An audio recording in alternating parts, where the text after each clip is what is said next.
Alejandría, Egipto, la ciudad nacida del sueño de Alejandro Magno, destinada a ser la megápolis más moderna y grande de toda la antigüedad, sería poblada por hasta 1 millón de personas. Fue una de las ciudades más cosmopolitas del mundo antiguo.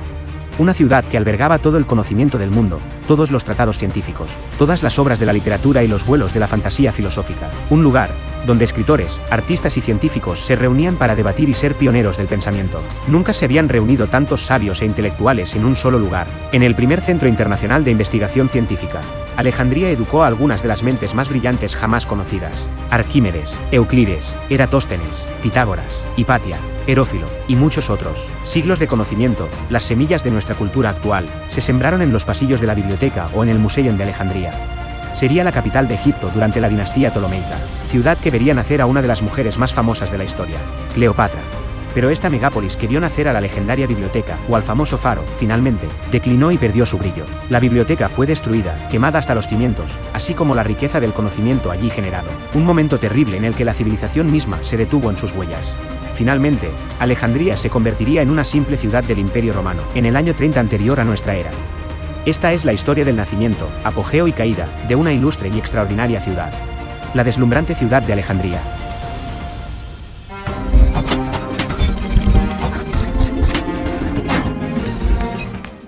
Antes de seguir adelante, te recuerdo que en nuestro canal tenemos una lista de reproducción, para la que te dejo un enlace aquí arriba, en la que podrás seguir uno a uno los episodios de nuestra serie Origen en orden cronológico, en los que te contamos todo sobre la historia de la humanidad, comenzando con el origen del universo y la vida sobre la Tierra, para ir avanzando desde allí hasta la edad contemporánea. No te los pierdas.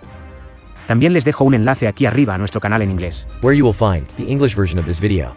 Y no olvides por favor suscribirte al canal, dejarnos un like, y compartir el contenido, para que de esta forma nos ayudes a lograr que nuestro trabajo pueda llegar a mucha más gente. Gracias.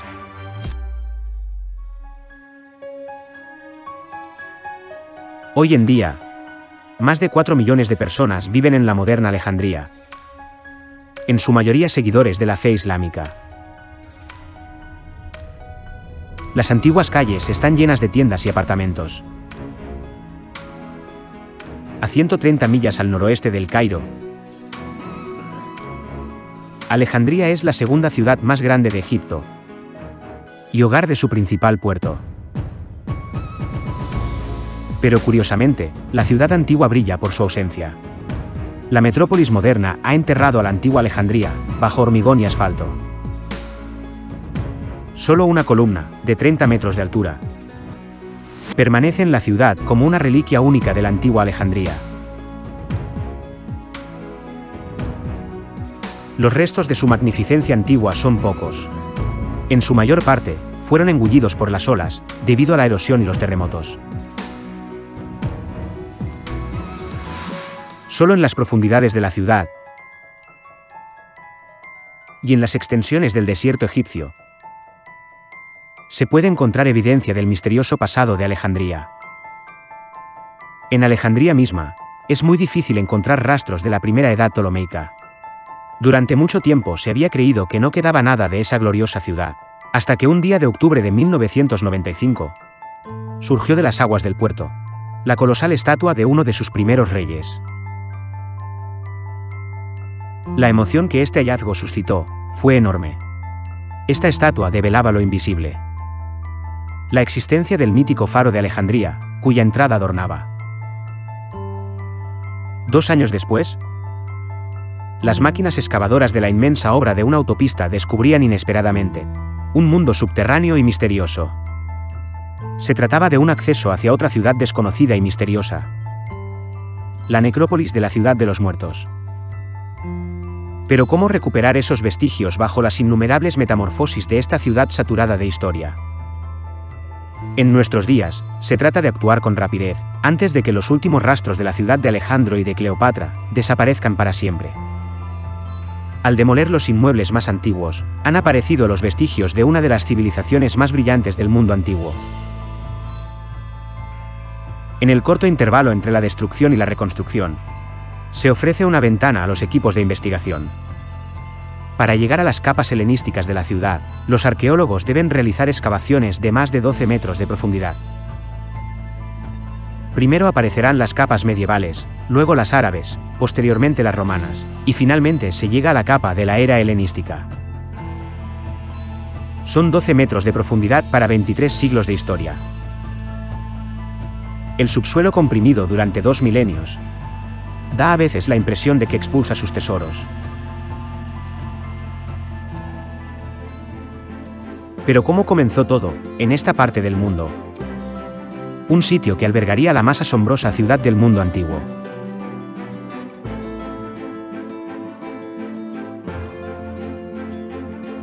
Hace 2300 años, nacía esta ciudad, desde un sueño de Alejandro Magno.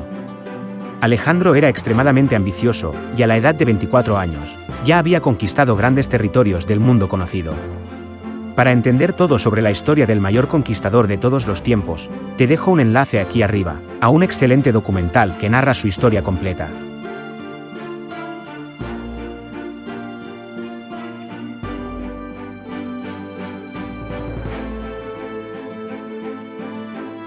Luego de la muerte de su padre, Filipo II, en el 336 anterior a nuestra era, Alejandro asumió el trono, y continuó la expansión del Imperio Macedonio, la mayor potencia de Europa en ese momento. Tras lograr que las ciudades-estado griegas quedaran bajo el dominio macedonio, y al mando de un único gobernante, Alejandro continuó con la conquista del poderoso Imperio persa.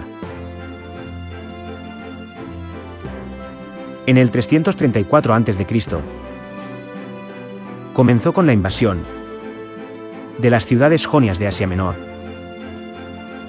y tomó el control de los puertos claves del Egeo. Luego de pasar un año asegurando la conquista del resto de la península de Anatolia, territorio de la actual Turquía, Alejandro continuó su ofensiva hacia el sur, capturando los principales puertos de Asia.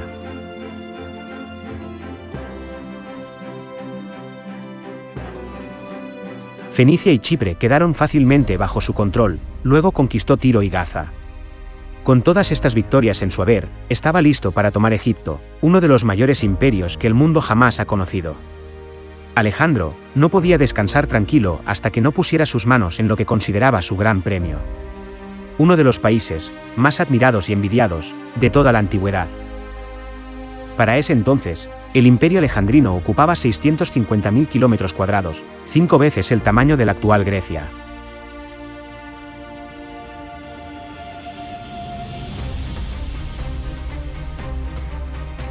Tras 2 años de guerra, Alejandro marchó hacia el interior de Egipto, hasta Menfis.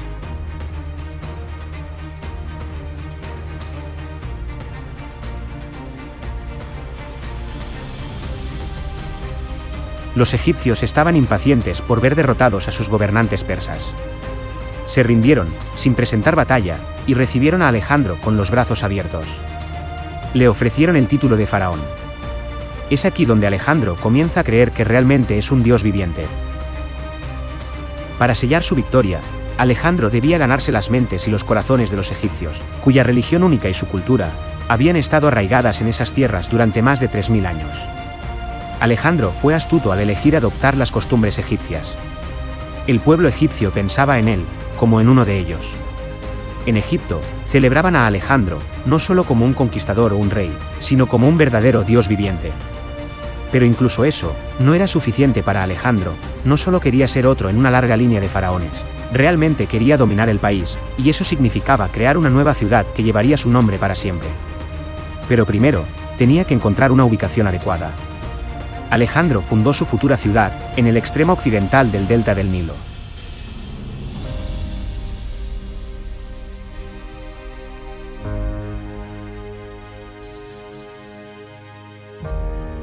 La ciudad más grande de Alejandro, la más hermosa de todas. Una gigantesca visión concebida totalmente en los sueños de su fundador. Decretó que su ciudad sería la fuente de aprendizaje en el mundo conocido, un imán cultural para el talento de todos los sitios del mundo.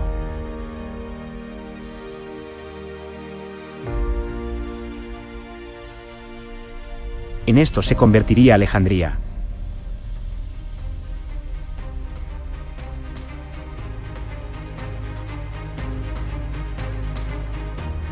Pero Alejandro solo permaneció unos meses en Egipto, antes de emprender sus nuevas conquistas, en el 331 anterior a nuestra era.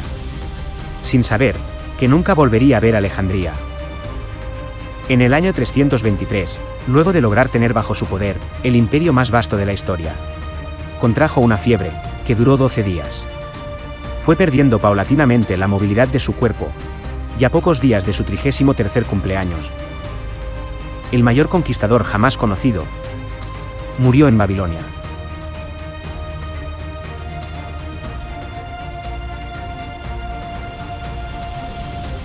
Durante siglos, el cuerpo de Alejandro descansó en la ciudad de Alejandría. Pero en el siglo IV de nuestra era, algo ocurrió, y la tumba desapareció. Desde entonces, la tumba de Alejandro es uno de los santos griales de la arqueología.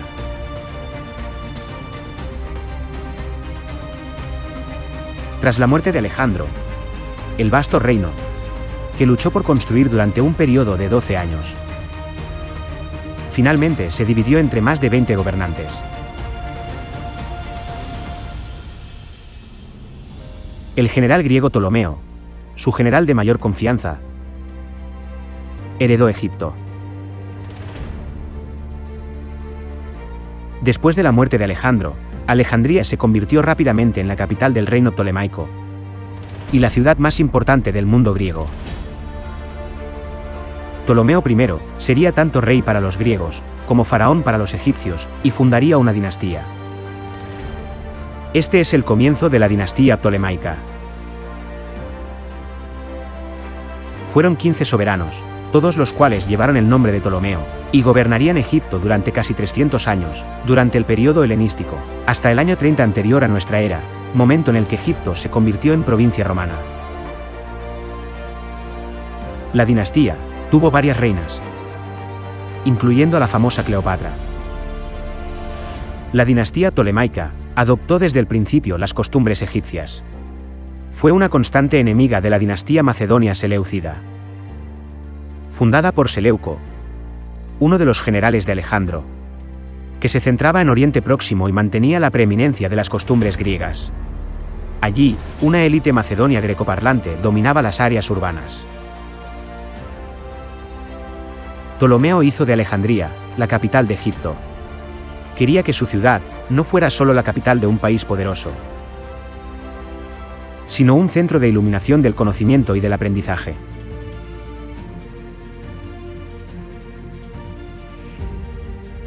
Gracias a Ptolomeo, Alejandría inmediatamente comenzó a atraer eruditos influyentes de todo el mundo griego.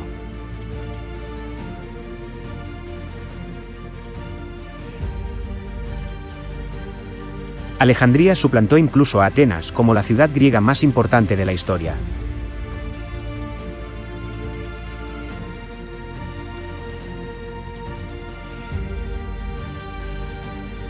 El general Ptolomeo siempre fomentó una buena convivencia entre los griegos y los indígenas egipcios. Sus herederos continuaron con esta política y así la cultura ptolemaica llegó a ser cosmopolita y dedicada al progreso. El reinado del sucesor de Alejandro el Grande estaría lleno de poder ostentoso y de la construcción de monumentos legendarios. Ptolomeo crearía la biblioteca más grande y famosa del mundo, la Gran Biblioteca de Alejandría. En una época en la que los libros aún no existían, poseían hasta 700.000 rollos de papiro, y se convertiría en el primer centro de investigación del mundo antiguo. Ptolomeo I era un hombre de voluntad e inteligencia de hierro. Se rodeó de un círculo de hombres importantes, avanzados en los campos de la literatura, la filosofía y la ciencia.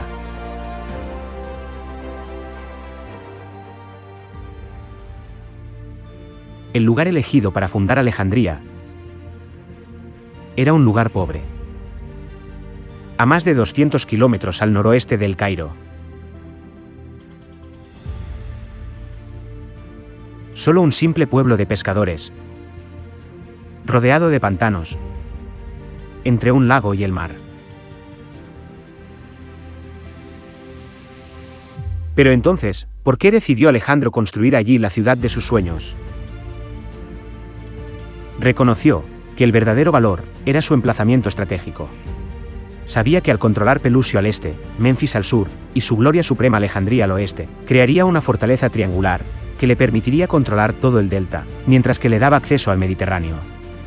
Dada su proximidad al mar, la ciudad siempre podía ser abastecida, podía comerciar con el extranjero y proporcionar refugio ante cualquier invasión. Por otro lado, La isla de Faros encajaba perfectamente en su estrategia defensiva militar. En la periferia, la isla era un activo que el enemigo tendría que atacar, antes de poder conquistar el continente.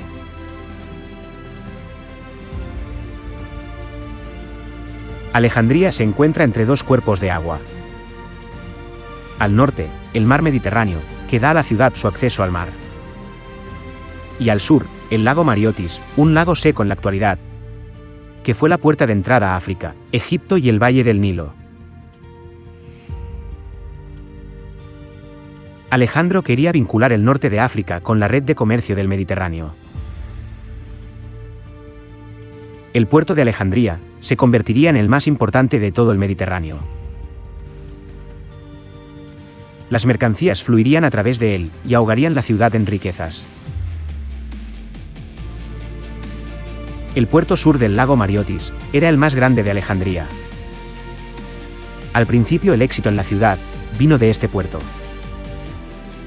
El lago Mariotis estaba conectado con el Nilo, la principal ruta de comunicación del país. Este servía a todo el Alto y Bajo Egipto, permitiendo el comercio con todas las provincias de Egipto y el resto de África. Mirra, incienso, especias y hierbas de la India, seda de China. Gracias a sus puertos, que eran los más activos del mundo, la ciudad era el centro del comercio mediterráneo, en la encrucijada del este, el oeste y África.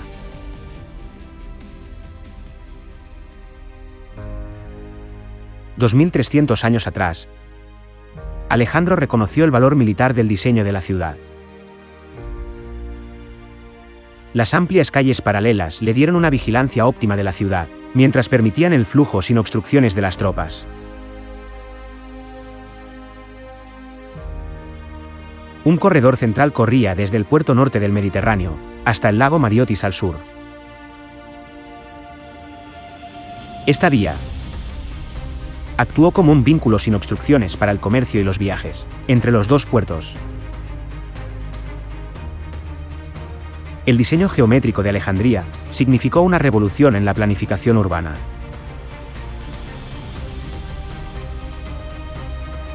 La antigua metrópoli era una ciudad de dimensiones gigantescas.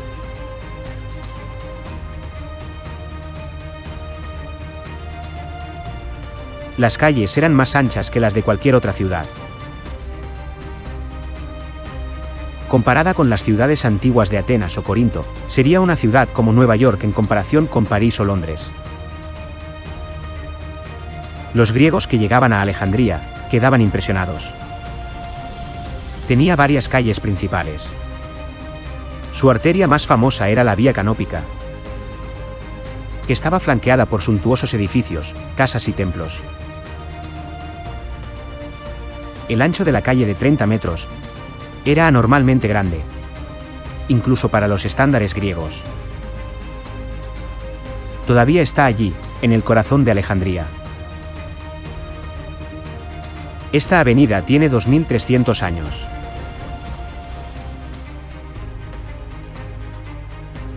La mega ciudad estaba dividida en diferentes distritos con sus barrios y parcelas regulares, formando un rectángulo de 5 kilómetros de largo por 1,2 kilómetros de ancho, que se extendía sobre un perímetro de 20 kilómetros. La geografía urbana de Alejandría, con un patrón de cuadrícula, serviría como modelo para los cimientos de todas las nuevas ciudades helenísticas, así como para las ciudades de la era romana. Al comienzo de la época romana, Alejandría era realmente la ciudad más poblada del período helenístico. No sería superada hasta la Roma del siglo I después de Cristo.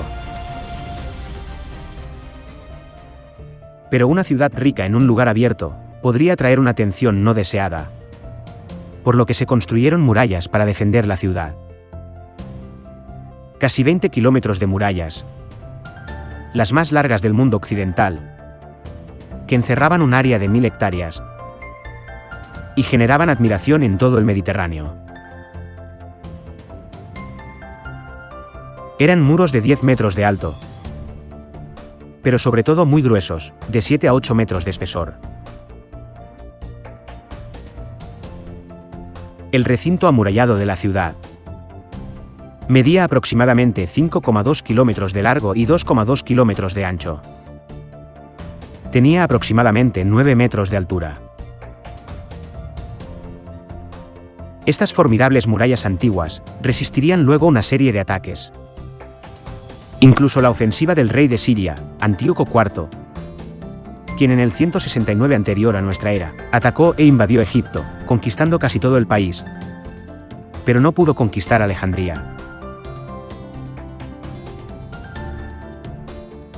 Gracias a sus murallas, Alejandría se convirtió en una fortaleza, protegida por el mar al norte, y por el lago Mariotis al sur. Los pocos accesos a la ciudad eran estrechos y fáciles de defender. Cuando Alejandro llegó a Faros, esta todavía era solo una isla, y había un pequeño asentamiento. La costa de Egipto era muy irregular, lo que significaba que era muy difícil para los barcos llegar hasta la tierra. Era necesario unir Faros con el continente. Para esto, Alejandro mandó a construir una calzada que se extendía a lo largo de casi 1 milla de largo. La isla de Faros en realidad no estaba completamente separada del continente. Estaba conectada por un banco de arena natural y una acumulación de sedimentos, llevados hasta allí por las olas. Los ingenieros de Alejandro usaron el banco de arena, que conectaba ambas regiones.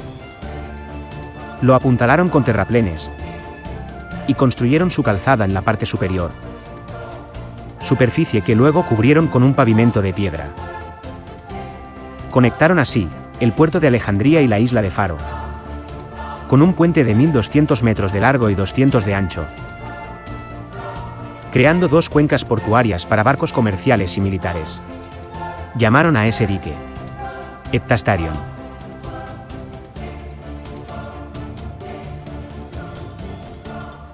Su nombre se basa en los términos griegos de medida.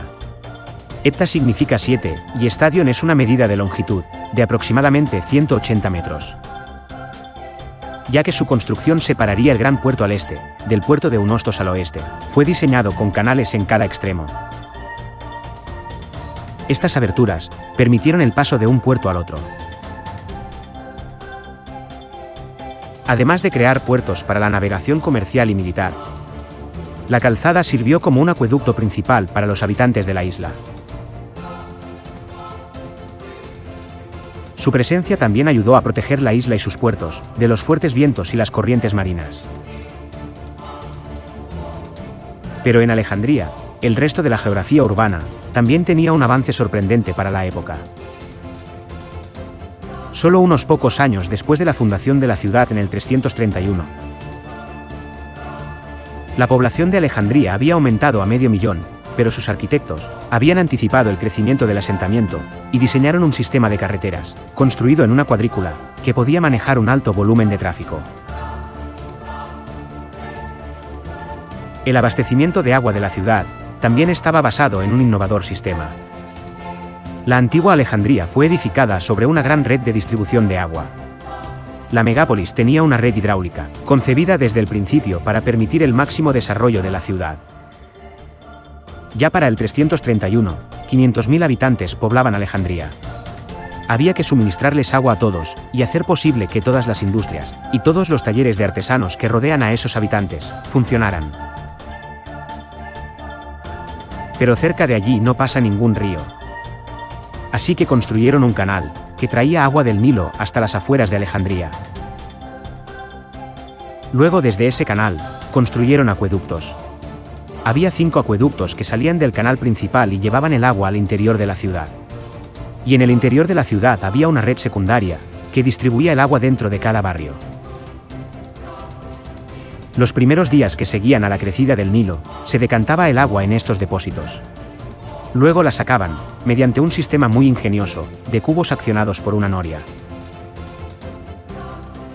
Más de 2.000 cisternas repartidas por todos los barrios de la ciudad, ofrecían a los alejandrinos agua accesible en cualquier época del año. Fue una obra maestra de planificación.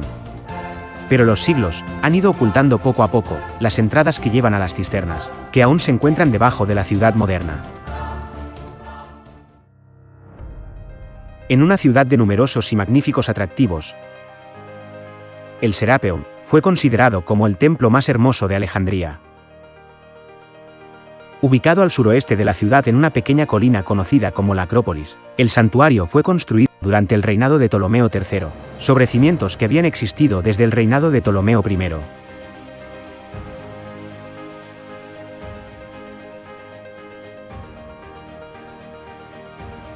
Los visitantes del Serapeum subían 100 escalones para llegar al patio.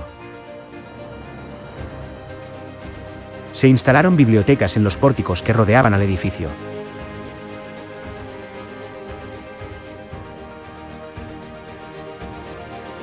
Su techo y columnas estaban adornados con oro y bronce. Un templo interior albergaba la estatua de Serapis, dedicada a curar a los enfermos. El templo dedicado a Serapis se convertiría en la época romana, en un suntuoso monumento alabado por su excepcional belleza. Un espacio sagrado de 142 metros por 55, con forma de pera rectangular.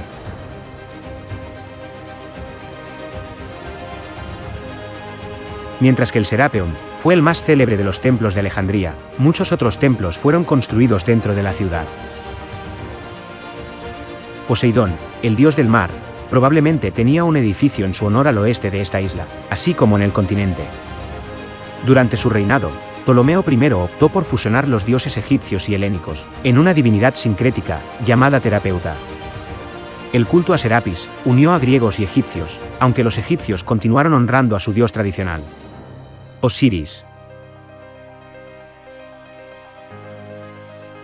En el siglo III anterior a nuestra era, llega el tan esperado nacimiento de la séptima maravilla del mundo antiguo. El Faro de Alejandría.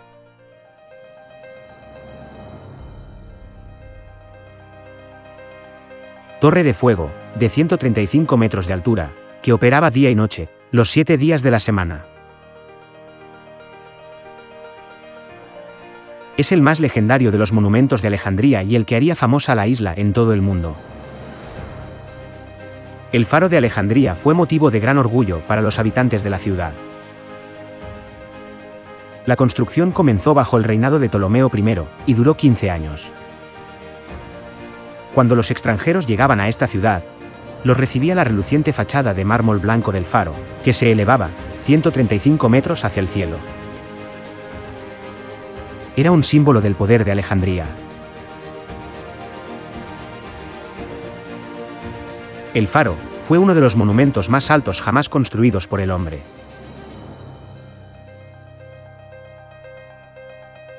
Hoy no queda nada del faro, ni siquiera su ubicación es segura. Se cree que estaba ubicado en el lugar en el que hoy existe un fuerte del siglo XV, el fuerte Caibay, y que la base del faro se encuentra aún en este fuerte. Las excavaciones arqueológicas en el lecho marino han descubierto muchos bloques del edificio antiguo.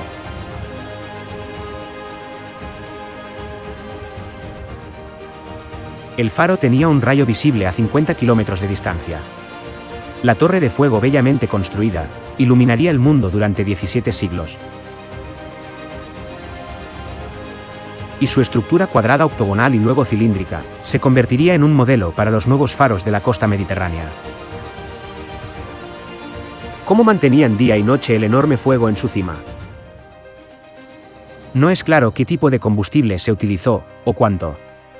Otros detalles de cómo funcionaba la luz siguen siendo un misterio, miles de años después. La ubicación del faro no es fruto de la casualidad. Es parte de una teoría científica original y sin precedentes. Querían que el faro se construyera en el meridiano medido por Eratóstenes. Eratóstenes fue uno de los legendarios directores de la Biblioteca de Alejandría.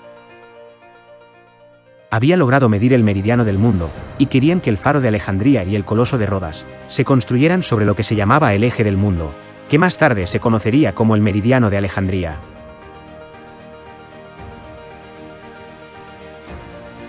Por más de 1500 años el Faro de Alejandría guió a los marineros de manera segura al puerto de la ciudad, hasta que fue derribado por un terremoto. Lo que ha quedado es su leyenda. Como toda ciudad griega, Alejandría tenía su teatro. Los griegos introdujeron sus tradiciones teatrales a través de representaciones, que generalmente tenían lugar en los palacios y patios de los príncipes ptolemaicos, hasta que comenzaron a construirse teatros de estilo romano en Egipto. En el teatro se podían presenciar las obras de autores cómicos y trágicos contemporáneos.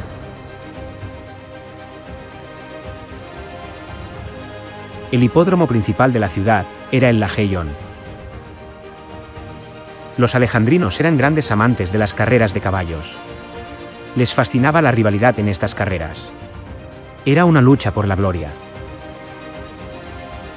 El Lageion se construyó durante la época ptolemaica, y fue mencionado por primera vez por Polibio, quien lo describió como un teatro. El tamaño del Lageion era de 615 metros, con curvatura en ambos extremos, y sus huellas eran de 568 metros de largo, como lo indican los registros de las expediciones napoleónicas. Siguiendo el modelo helenístico para tal estructura, tenía asientos escalonados que se construyeron sobre un sistema de paredes paralelas. Se convirtió en un circo para carreras de carros durante la época romana, como lo indica la adición de una barrera divisoria central, o espina, que se encontró en el extremo occidental del edificio. La estructura era similar al hipódromo de Cirene o al Circo Máximo construido en Roma, durante la época de Julio César y Augusto.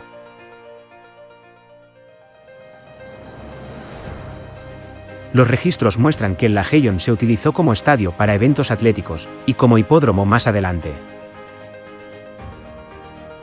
Según Plutarco, el Lageion fue el lugar del primer enfrentamiento entre Octavio y Marco Antonio, en el 30 anterior a nuestra era.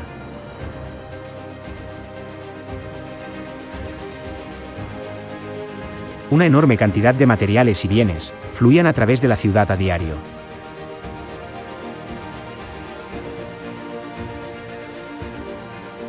El gran mercado del puerto se llamaba Emporio. Era allí donde los propietarios de los barcos intercambiaban mercancías.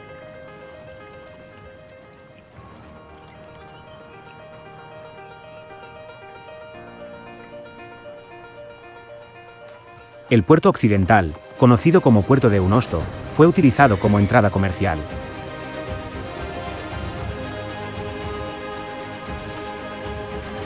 El puerto oriental acogía el gran puerto, donde se albergaba también a la flota real. Una vez que se aseguraba el suministro para la ciudad, el puerto de Alejandría monopolizaba la exportación de los productos de Egipto. Comida y otros trabajos artesanales salían de Egipto. Cerámica, vidrio, anillos de oro y monedas acuñadas. Al comercio del grano se añadía uno de lujo destinado a las élites del mundo helenístico. Objetos realizados en lino o vidrio y productos exóticos, procedentes de las rutas comerciales del corazón de África, especias, oro, plata o marfil, entraban a la ciudad mayoritariamente por su tercer puerto, localizado en el lago Mariotis. Lo más buscado en Alejandría era la madera de pino de Siria, hierro y mármol de las islas griegas, oro de España y frutas exóticas de Europa. Alejandría controlaba también las mercancías originarias de Arabia e India, que llegaban a través de los puertos egipcios de la costa del Mar Rojo. Los enormes graneros y depósitos públicos reflejan la intensa actividad comercial de la ciudad. Alejandría se presentó también como centro industrial. Destacaba la existencia de talleres de fabricación de papiro y el excelente trabajo del vidrio, así como la elaboración de perfumes y compuestos asociados a la medicina y las prácticas funerarias. La afamada flota real tenía su base en la capital, que contaba además con unos importantes astilleros. Frente a una escasa tradición naval durante la época faraónica, la dinastía Lágida hizo de Egipto una potencia. Empleando decenas de miles de constructores navales, los astilleros contribuyeron a establecer la flota egipcia como una de las más poderosas de la era. La política económica de los primeros Ptolomeos encontró expresión admirable en su abundante, hermosa y peculiar acuñación monetaria. La moneda y el sistema monetario que les servía de base fueron únicos en el mundo helenístico. La pieza central de la riqueza de Alejandría fue la sistematización real de impuestos sobre casi todos los artículos básicos. La sal, el aceite, la cerveza, el trigo y el lino, estaban fuertemente grabados. Como resultado, el Tesoro Real de Alejandría pudo garantizar la estabilidad económica de la mayoría de las áreas administrativas de Egipto. La banca fue una de las innovaciones más distintivas traídas por los griegos a Egipto. Los principales poseedores de moneda eran los reyes. Miembros de la dinastía prestaban dinero tanto en el país como fuera de él. Un papiro publicado hace poco evidencia que las transacciones extranjeras de moneda eran efectuadas por el Banco Real de Alejandría, que puede haber sido al mismo tiempo el tesoro central de los reyes. Los banqueros reales eran antes que nada administradores del dinero real, agentes del rey. Los negocios de banca se concentraban casi enteramente en manos de los griegos. Casi todos los banqueros eran griegos, así como los clientes. Pero la antigua Alejandría no solo era la ciudad más moderna de su tiempo, sino también el centro del conocimiento mundial. Los avances intelectuales, las nuevas filosofías, las nuevas ciencias, fueron una fuerza impulsora de la ciudad. Y es eso lo que hace que Alejandría haya sido un lugar tan especial. Cuando Alejandro fundó Alejandría, decretó que su ciudad sería la fuente de aprendizaje en el mundo conocido, un imán cultural para el talento de todos los sitios del mundo. En Alejandría se podían encontrar todas las razas del mundo, todos los idiomas se hablaban allí, y aún en las bibliotecas se podían encontrar papiros escritos en todos los idiomas, traducidos del egipcio al griego, desde el arameo al griego, o del hebreo al griego. Fue un crisol de razas en la antigüedad. Mucho antes de que Alejandro ingresara en Egipto, en los siglos V y IV anterior a nuestra era, distintas generaciones de griegos comenzaron a luchar con los acertijos de la existencia. Fue el comienzo de la comprensión del mundo natural por parte del hombre. Atenas, en Grecia, se convirtió en el centro intelectual del antiguo mundo griego. La conversación y el debate eran pasatiempos comunes. Hablar en público produjo eruditos que se convirtieron en celebridades en los siglos V y IV a.C. Hombres como Sócrates, Platón y Aristóteles, o legisladores populares de la época. Sus primeras enseñanzas son la base del pensamiento moderno. Alejandro fue educado por Aristóteles, discípulo de Platón, quien a su vez había sido discípulo de Sócrates. Y Ptolomeo I también le dio un valor absoluto a la sabiduría, porque la sabiduría significaba poder, y la máxima ambición para Alejandría era convertirla en la ciudad más poderosa del mundo, al capturar todo el conocimiento existente dentro de sus muros.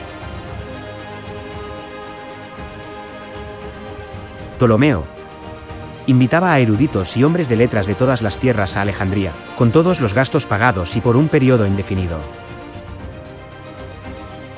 Alejandría ofrecía atracciones intelectuales y culturales incomparables.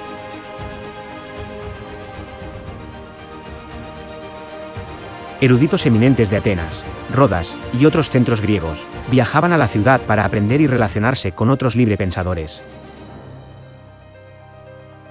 Aquí los hombres descubrieron por primera vez el tamaño del mundo y la cantidad de estrellas en el cielo. Había laboratorios, escuela de medicina y más de 500.000 de libros en la antigua biblioteca.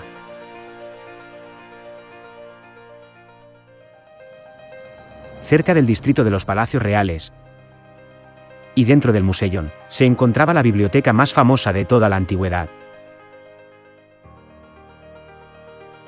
La Biblioteca de Alejandría fue construida para albergar todo el conocimiento humano. Contendría hasta 700.000 rollos de papiro. Mientras que gran parte de la colección se compró a expensas del gobierno, la biblioteca también obtuvo libros por otros medios. Todos los libros, propiedad de los viajeros que venían a la ciudad, fueron incautados para ser copiados para la biblioteca.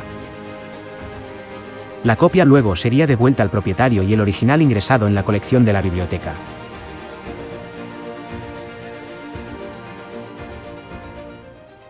La biblioteca duró más de 6 siglos.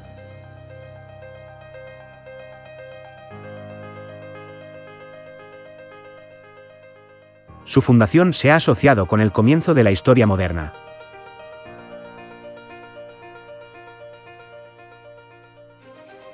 Más que solo una biblioteca, fue el primer centro de investigación mundial.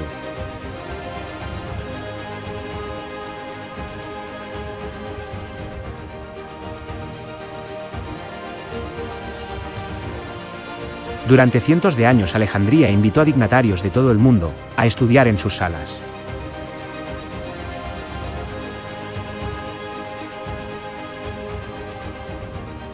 Fue el lugar de aprendizaje más importante en el mundo antiguo.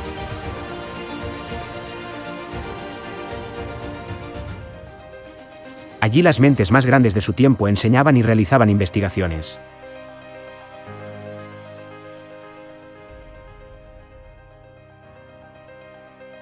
Arquímedes, Euclides, Eratóstenes, Pitágoras, Hipatia, Herófilo, Calímaco, Hiparco, Aristarco, Galeno, y muchos otros.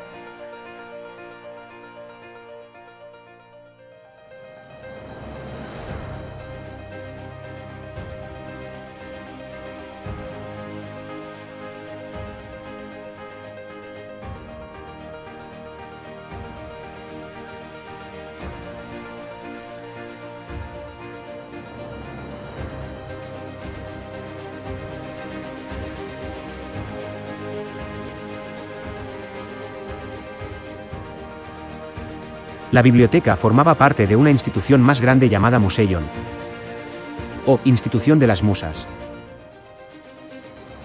que incluía salas dedicadas a la música, la poesía, la filosofía, la anatomía y la astronomía.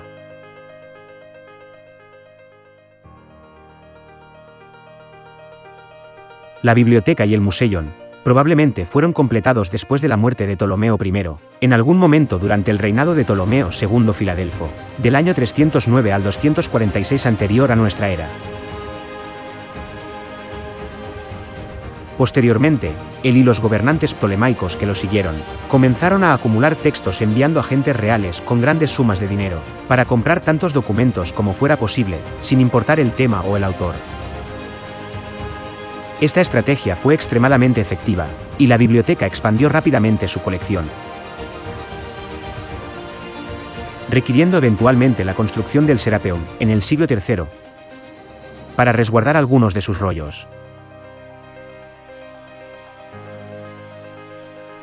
Tanto el Museion como la biblioteca estaban en el centro de las ideas innovadoras y la expresión creativa de la época.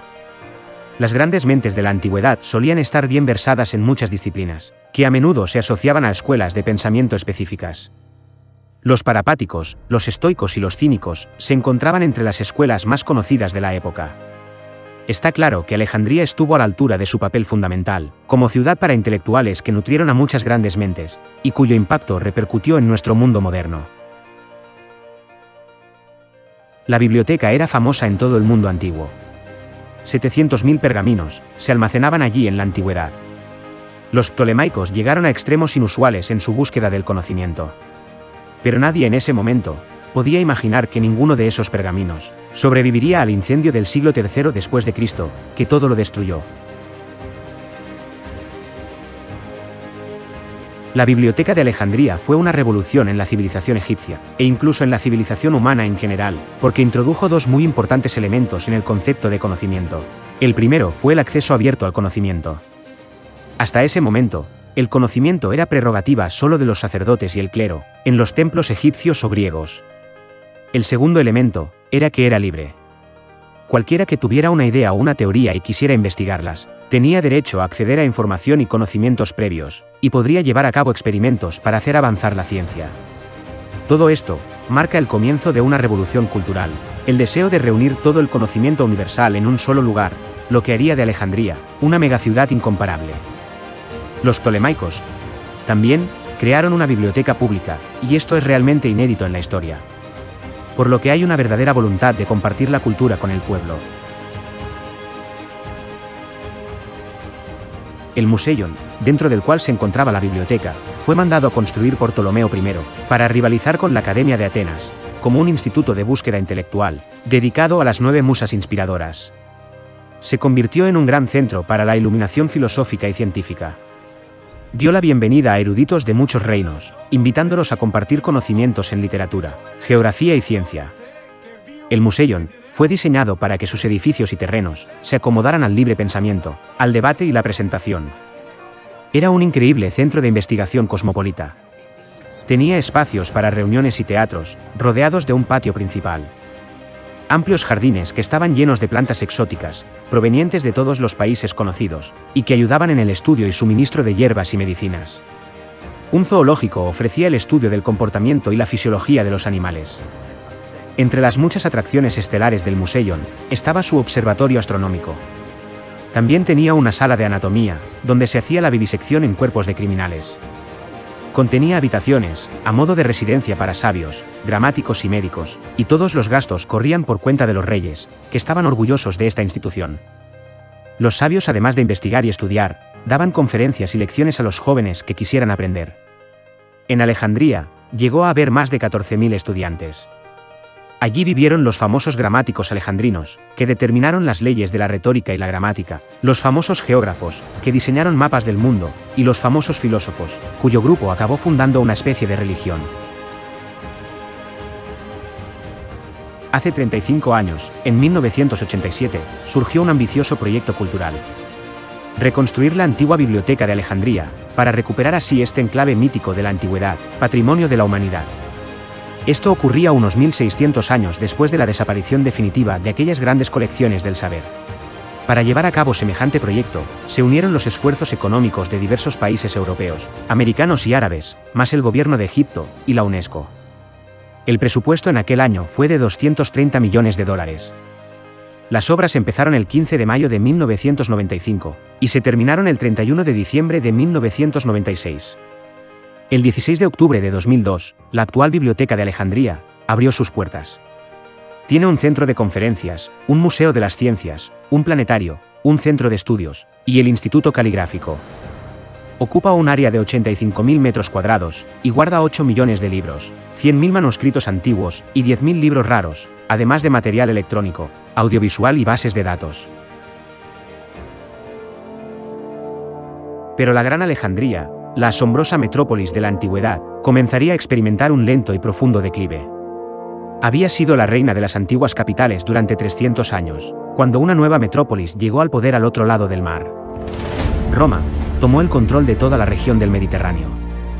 En el 31 anterior a nuestra era, los romanos subyugaron el reino de los ptolemaicos, cambiaron radicalmente la ciudad griega, construyendo la suya propia, e impusieron su cultura en Alejandría. A diferencia de los griegos, los romanos tomaron el país por la fuerza. La mezcla de culturas terminó abruptamente. Los romanos no tolerarían a otros gobernantes. Redujeron la brillante metrópolis a una ciudad provincial en su imperio. Después de que Egipto se convirtió en parte del Imperio Romano en el año 30 anterior a nuestra era, Alejandría, y en consecuencia su biblioteca, fueron cada vez más irrelevantes.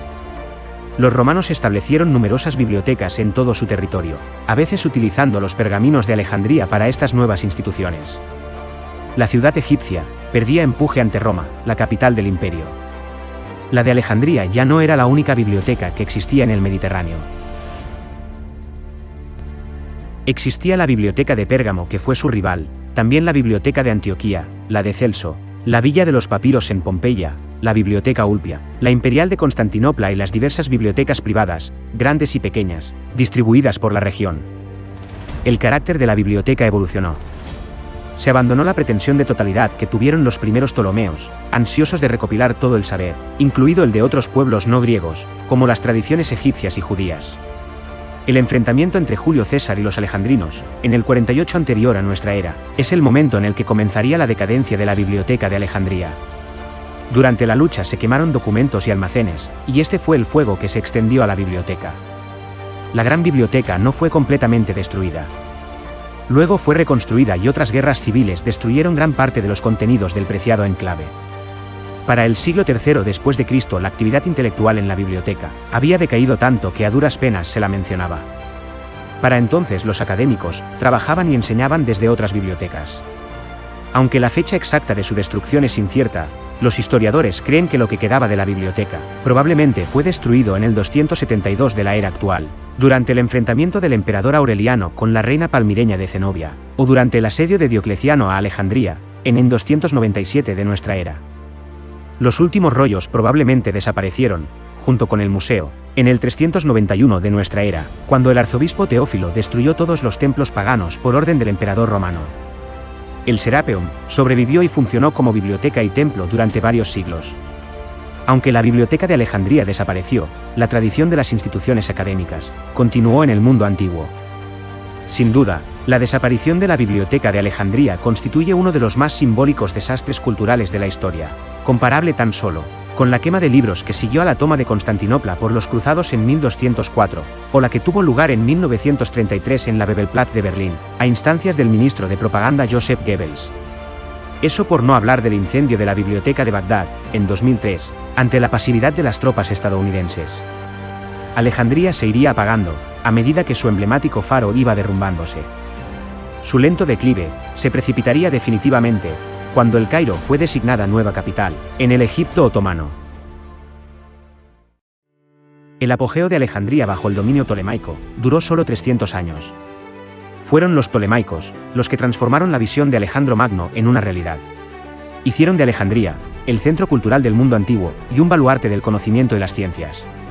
Alejandría se había convertido en menos de un siglo en la ciudad más grande del Mediterráneo y la más moderna de la antigüedad. Creó su propia identidad, con una infraestructura perfecta. Por la belleza de su planificación, sus grandes arterias, sus templos y sus puertos, sus edificios incomparables, y sus logros tecnológicos únicos, Alejandría estaba lejos, adelantada a su tiempo. Los logros monumentales de sus soberanos están aún envueltos en misterio, y no cesarán de encender nuestra imaginación sobre lo que allí sucedió, durante los próximos milenios.